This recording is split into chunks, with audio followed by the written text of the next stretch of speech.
Hey guys, and welcome back to another video. And today I want to do my annual IAE buyer's guide. In this video, I'm going to go over ships that I think are currently good deals to pick up with real money. Now, I'm not a financial advisor, and this is not financial advice, right? You work hard for your money, you're entitled to do whatever you want with it. And I also want to note that you should never feel pressured to spend real money on this game. Uh, at the end of the day, these are all digital items, digital spaceships, or whatever. You will be able to acquire this stuff in game through gameplay. Now, the reason why I also want to make this video is to kind of talk through this stuff and give people options, right? Because in my personal opinion, an informed consumer is a powerful consumer. And we want the power to stay in the hands of the players and the player base. I don't want, someone out there to feel like they have to buy something, feel FOMO or anything like that. But I want them to be able to look back on their account and their experience with the game and feel satisfied with what they have and what they want to do with their fleet. At the end of the day, this is a hobby. This is for our enjoyment. All right, so the first ship on this list of kind of my top 10 ships, and then, we'll have honorable mention in there, is going to be the Orion. Now, the Orion is a ship that on paper in the stats has large shields, but has since been upgraded to a capital class ship and will have capital components. Now we're seeing a little bit of engineering. This is going to be a significant investment, not just with real money, but in-game time and resources. So this is something that you really have to consider if it's something that you want to get into. But based on what I've been seeing with the gameplay, especially with Nyx coming out and the asteroid belt, is that interstellar trading, crafting, the way that CIG is subdividing minerals, where the Orion is going to get dedicated rocks that only it can break. You look at something like the Rock Cracker mission, these larger rocks might need a ship like the Orion to crack, and maybe the hollow on the inside where you have to take a smaller mining vehicle, then go in. There is a lot more tech that's now coming online that is going to be very conducive to what the Orion is good at. So I personally think that if you're a large mining org, you play with a large group of people, mining is your, dedicated profession. At $650, it is a very good value. In my personal opinion, when this ship lands, it will probably be over $1,000. So I think this ship will go up in price sharply from where it is at right now because of all of its dependencies and the amount of money that it will be able to make in game when it fully releases. And if you can pick it up at $650 right now, that is going to be an interesting thing to look at. Next thing we're going to talk about is the one that got away. Of course, the Banu Merchantman. This is kind of the ship that everybody is, hoping and wanting to come out as soon as possible. CIG kind of teased us there with it a little bit when it went into production and then left production. There is a lot of fans for this ship, right? CIG has already talked about it also getting upgraded to being a capital ship. It has a lot of features with a hangar, lots of cargo, massive interior, in shops inside where you can sell stuff out. Now this is going to be a player economy focused ship because it is a merchant bearing ship. Players will be able to craft using crafting machines and then sell the items that they've made from this ship, whereas many other players, they'll more likely need a base to sell out of. The only other ship that's really capable of this dedicated gameplay is the Kraken Privateer, and that's significantly more money. I'm not gonna say that I think this ship is going to be $1,000 when it lands. I think it is really gonna fall somewhere closer to maybe $800. But I do think it is gonna go up above 650 where it is at right now. So if you have this ship, I do think it will go up in value. And if you're looking to pick up this ship, even a CCU, and hold it on your account, that is going to be something to think about. Then we have the Endeavor. The Endeavor is one of those ships that I know that it's going to take a long time before it comes out because it has a lot of dependencies with all of its modules being so specific. And again, I really don't think it's a massive priority for CIG right now. This is also a ship that got upgraded to capital class. Right now, it's saying 200 meters. It is going to be much larger than that when it finally lands, just because of the changes to ship metrics. Right, so this ship is going to have to be much larger than the scale it's at right now. As you can see, the scale of this ship is far too small in compared to the merchantman, right? So this ship is probably going to double, even triple in size. Again, it's been upgraded to a capital class ship. The reason why it's so cheap right now at $350 comparatively is because this is a post 1.0 ship for sure. You know, this is a ship that is not going to come out anytime soon. But, and here's the but, it is currently the exact same price as the Asgard, right? And the Asgard is a much smaller ship. It doesn't even have large shields. So again, this is something that if you're planning in your fleet for something very long term, you're willing to wait, right? The hope is that the game is massively successful when 1.0 comes out.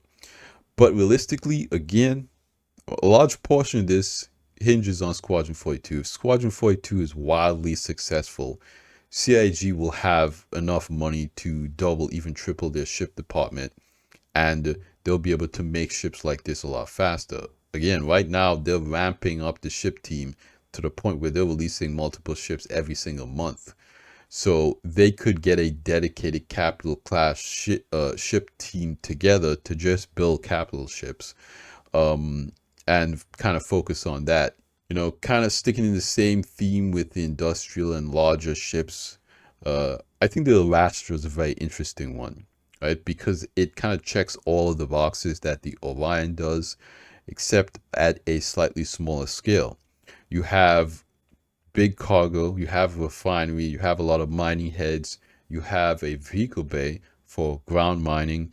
It is just kind of the total package if you really want to, min-max resource extraction. And if you're someone who's not really interested in maintaining a ground base or facility, again, I think bases are going to be a lot of fun, but it's going to be real end game gameplay. And if you want to just kind of casually group up with friends and go out and gather resources, you could contribute to the player economy without, all needing to do all the upkeep that's going to be required for a ground base, like defending it, paying taxes, repairing and upkeeping the facility, doing engineering at the facility. Again, ground bases are going to be huge. But again, I really think that's org endgame gameplay. And if you just want to play with your friends, I think the Elastra is a great middle ground. And at this price, 575, I think, again, it'll go up in price. I think this will land more somewhere around $600 range. This ship is even bigger than the Perseus. So, yeah, I think with everything that this ship is capable of, what it offers for the amount of gameplay, the amount of money you should be able to make with this ship, I think that this ship is good value. Then we have the Ironclad. Now, we have seen some images from the Ironclad in sneak peek.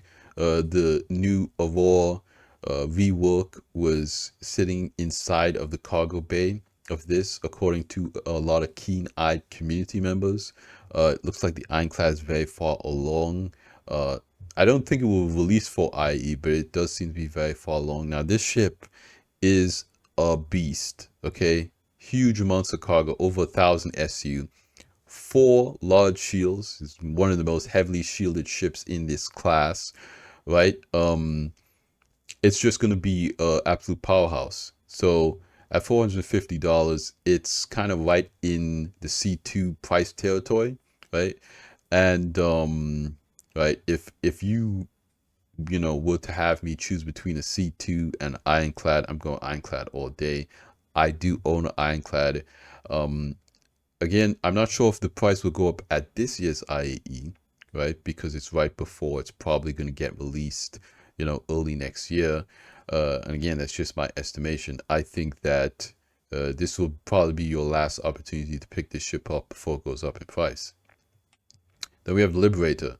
Liberator is not exactly the same story as the Ironclad. Liberator, I believe, is kind of more in the pre-production phases, less far along. They haven't really talked about it being in white box or gray box or anything like that. They're just getting started on this ship. But it is good to know that they are working on this ship. That kind of means that you're looking at kind of a 1 year window before you can expect it. But in my opinion, you do have some time to pick it up before it, you know, gets released into your hands. So if you do want to skip it this IAE, of course, there's nothing wrong with that. Again, you can do whatever you want with your money. But I do think it's a good value for what it offers because CIG has recently announced that you will be able to repair, refuel, and rearm fighters from landing pad ships. So a ship like the Liberator can service a lot of ships that can fit on these pads. And it really is kind of the cheapest ship you know, that you could do this with. Again, you'll be able to do this with a ship like the Polaris and the Javelin and the Idris. The Liberator is significantly cheaper than all of those ships. Now, a lot of people land on ships like the C2, but the C2 does not have a hangar. It doesn't have a dedicated hangar, so it won't have those services, right? So you'll have a lot of other ships that you can store ships in. Again, like the Ironclad can fit a an Aurora inside of it, but it won't have that tech to repair, rearm, and refuel because it's not a hangar. It is a cargo bay. So these dedicated hangar ships will have that functionality to repair, rearm, and refuel. So that gives Liberator a lot of value because not only can it do you know, one or two ships like that, it has multiple landing pad areas and vehicle garages. Now, the Ironclad Assault does have some repair facilities for tanks and ground vehicles dedicated, but it's unclear right now if CIG will consider the Ironclad Assault's cargo bay as a ship hangar and give it the same tech to facilitate fighters. That's unclear to me right now, so I can't advise you based on that. I would say, you know, do your own research, ask the devs, that type of thing to get more clarity on that. I don't know. Then we go to the Galaxy. I think the Galaxy has a lot of value because of all of the utility that this ship offers. The ship has a hangar. This ship is modular. It has a full interior for all of your crew. This is not something that will be, you know, a big solo ship. But again, if you're in a small group of players, I think this is kind of a perfect sub-capital, right? Because you can stage all of your content from this ship. You want to do mining ventures, you could fit the golem in the back, we'll find the ore, and then you put the cargo boxes on the elevator, sell them, craft them, do whatever you want to do. Same thing with medical, right? You have every tier of medical bed with this ship. Again, with a ship like the Apollo, you can only have 2 modules and 2 tiers of beds. This ship has all med tiers attached there, and the med pod, the med module has that elevator in the middle. People are saying that you'll be able to fit an Ursa medevac on that elevator, but you will realistically be able to fit a Pisces, right? CIG showed the concept of this ship having a Pisces in the hangar, so you could have a medical Pisces in the hangar, deliver patients to the med bay right there. And kind of the same story with cargo. Cargo, it has an elevator that goes down. You can put all the cargo on the elevator, send it up, and you're done. And it would be very convenient to load as well to the hangar in the back using a ship like the, you know, uh, people are talking about the Gollum Ox, this kind of cargo ship, or maybe the MPUV cargo, bringing the cargo boxes into the hangar and then putting them on the cargo bay. Very versatile. Also, crafting. CIG talked about this ship having a manufacturing module, so you'll be able to craft from this ship, kind of like the Pioneer. If you want to make ship weapons, you want to make components, that type of thing, you'll have a crafting module. And then the big one, the one that everybody, there was a lot of drama surrounding that base building module where you'll be able to build, your outposts, your base, whatever have you. That functionality, will be huge with Nix 1, slated to come out sometime next year. This ship it could do it all. So, at $380, if you want to buy those modules in game, or depending on the module that you want. Right now, the crafting and base building module will not be on sale for IAE, so you don't really have to worry about those. But the medical refining and the cargo modules will be. So I think all in, the total package is still under $650 for the Galaxy and all the modules. And that's a good deal for all the utility and industry you'll be able to do with this ship. Then, of course, we have the Perseus. I'm eyeing this ship just because of, again, like the Galaxy, all that it is going to be capable of.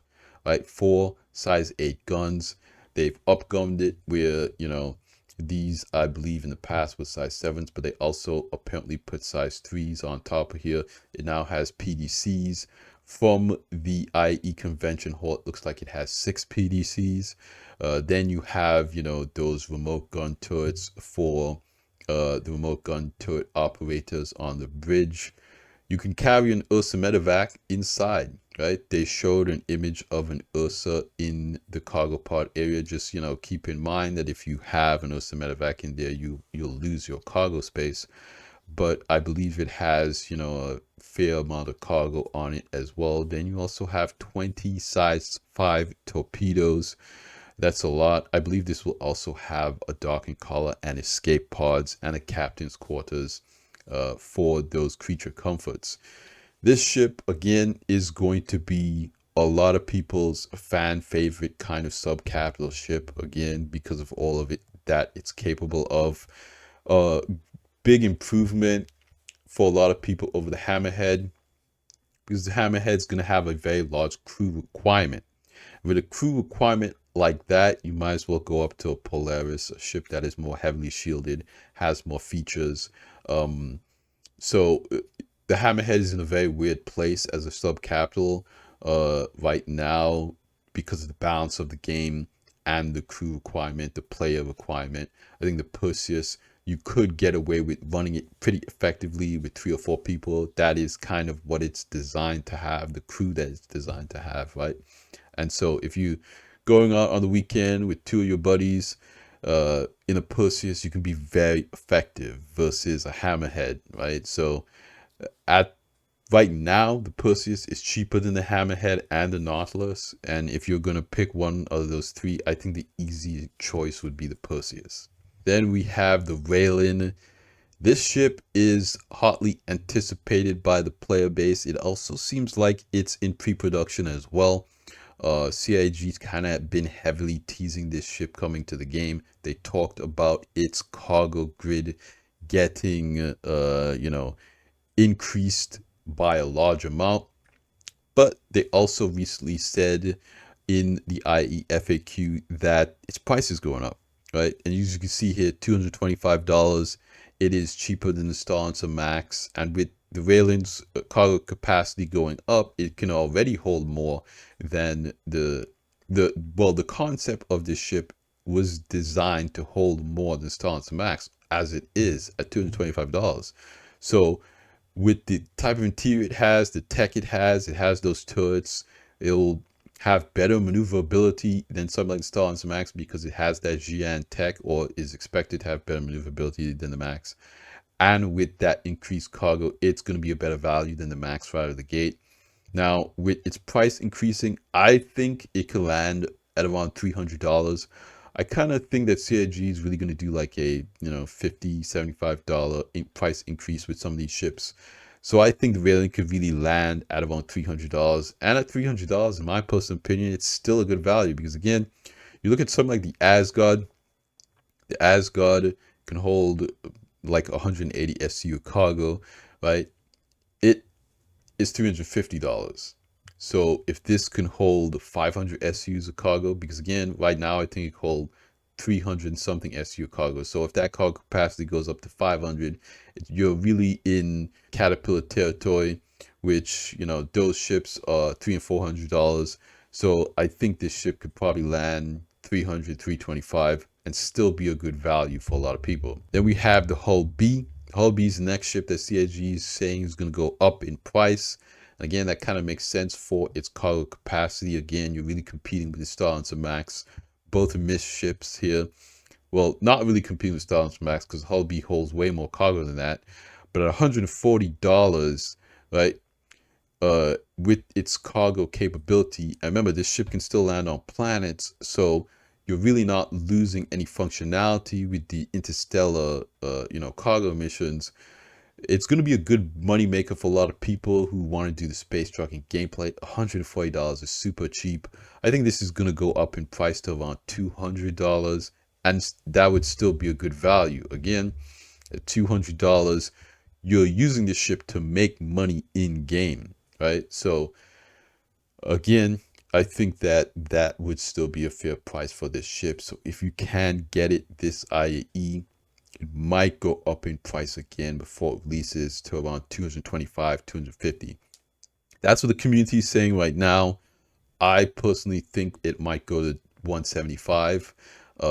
CIG usually doesn't really double the price of a ship while it's still in concept. I believe it will go up in price again when it comes out of concept and goes on sale. So I don't think they're going to jump straight from this price to its release price. I think they're going to have a halfway point price jump before its release price jump, if that makes any sense. So I think realistically it could go up in price to like 175, and then when it's released it'll be like 225 or something like that. So again, a good idea to pick it up if you want to get a CCU and hold it on your account or something like that. And last, the Raft. The Raft saw a major cargo increase. I believe before was like 90 something SU, and then it went up to 180 because it got that full grid, which was the best decision that CIG made with this ship, really making it a powerhouse. And we saw that with the last in-game event that just passed here. A lot of people, basically everybody, was using this ship because of the tractor beam. Was just so convenient. It was fast. You get in, get out, make your money. And then again, where there was that little distribution center that had that little bug, and everybody was going there to kind of chain missions, cargo missions. I think that whenever something like that happens in the game, people's first go-to ship is the Raft because it's just so capable. Now it doesn't have a whole lot of defenses, so I don't think it should be $200 or anything like that, but I could really realistically see this ship going up to 150, 175 and still being a good value. So again, if you want to get CCU or pick up this ship, you have an opportunity to do that during IAE. This ship can be purchased in game, so if you want to rent it and get it like that, it's not something that I feel like you need to have in your hangar. That's why I kind of put it here as an honorable mention at the number 11 spot, because again, it is kind of a affordable ship in game. I don't know if its in-game price is going to go up as well. We'll have to see what CIG says about that this IE. But those are the ships I'm looking at. I want to know what you guys think. What ships are you looking at for IAE this year? What are your top 10 picks for best value? What ships are you recommending? What ships are you most excited about this IE? What are you going to try to pick up? I love talking ships with you guys. As you guys noticed, this was another long video. Who doesn't like talking about spaceships? So yeah, that's gonna be it for me in this video. I want to thank you guys for hanging out with me again. It's always a pleasure. I really appreciate all your support you guys have been giving on the videos. You guys have been killing it, liking, commenting. I really appreciate all that stuff. So like I always say at the end of these videos, you guys, like the video if you liked it, subscribe if you want to see more videos like this. I will see you guys in the next one. Salute.